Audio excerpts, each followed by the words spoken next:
Another Eurozone country might need a financial bailout soon. Italy, which is the third largest economy that uses the euro currency, has started plunging in the same direction as Greece and Ireland. It comes as fresh protests sweep across Europe, with people angry at facing tough cuts to pay for it all. Well, let's talk more on this with European Parliament member Nigel Farage, who's the leader of the UK Independence Party. Thank you very much indeed for joining us here on RT. Now, good morning. The bailout candidate list seems to be lengthening, doesn't it? As well as Portugal and Spain, Italy seems to be in a precarious position. Now, if the third largest economy succumbs, could that wipe out the euro, in your opinion?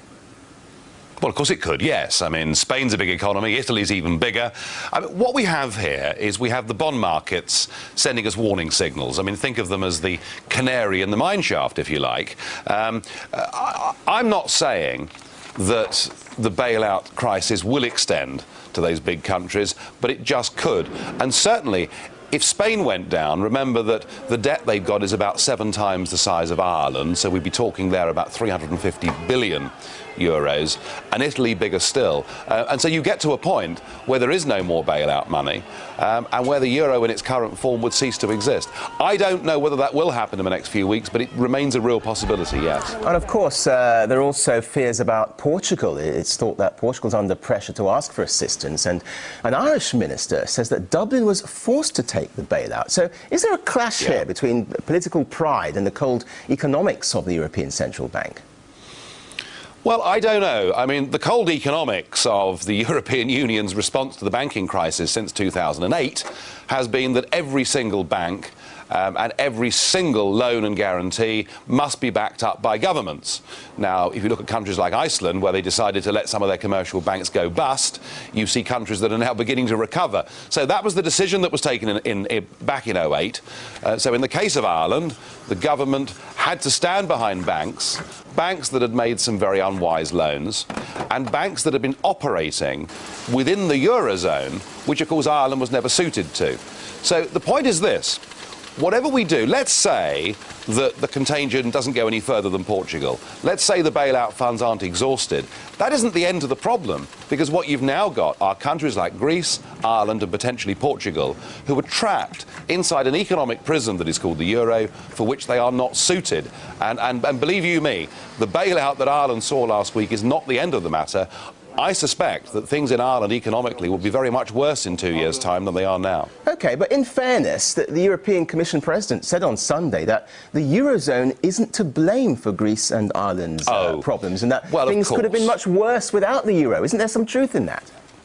There is not a single piece of evidence for those claims by Barroso or Van Rompuy whatsoever. Listen, when Ireland joined the euro, there were people like me saying there was no benefit for the country, as most of their overseas trade was denominated in sterling or dollars anyway, and that to join the euro, they would have to have artificially low interest rates.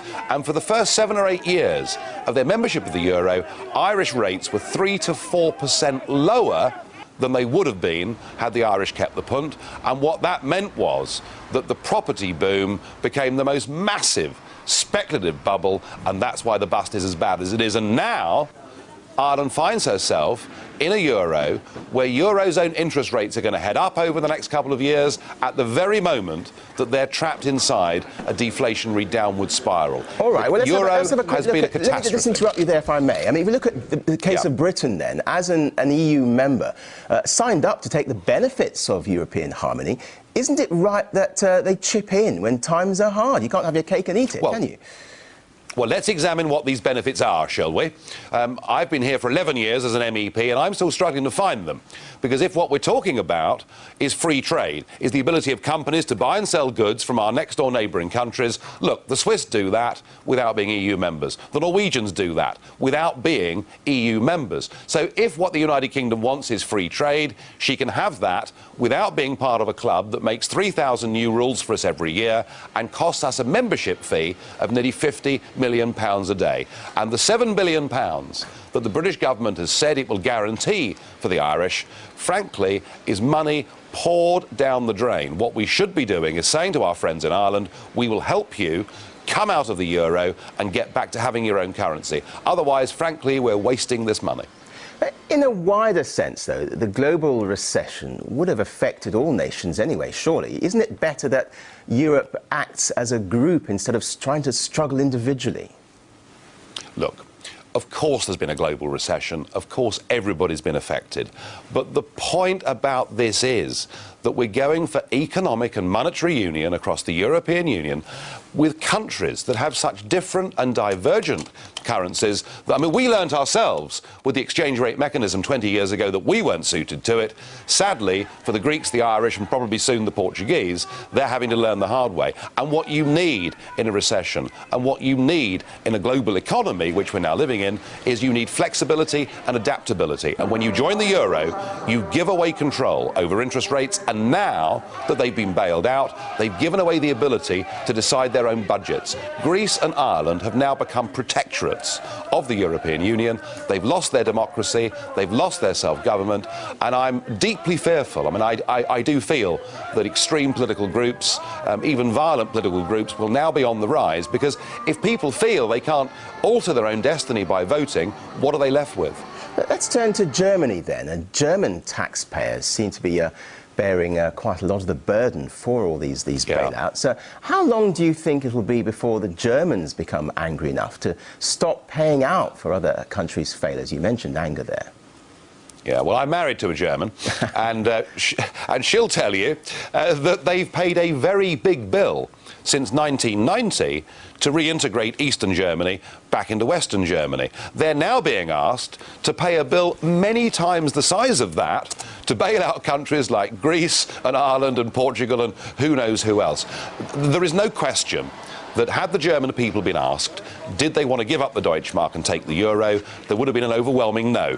But in Germany, as around the rest of Europe, we have a political class that has attempted to impose its own worldview on people without ever asking their opinion. I was in Germany a couple of months ago in Berlin. I spoke at a meeting of people who want the Deutschmark back, and I was impressed. There were lawyers, university professors, hedge fund managers, some very serious people in the room saying, we want to get the hell out of the euro, we want the Deutschmark back. Now, Angela Merkel is playing a clever game because she was the first person to suggest that perhaps the private holders of bonds in Ireland and Greece may not get the full face value of their bonds back when it comes to maturity.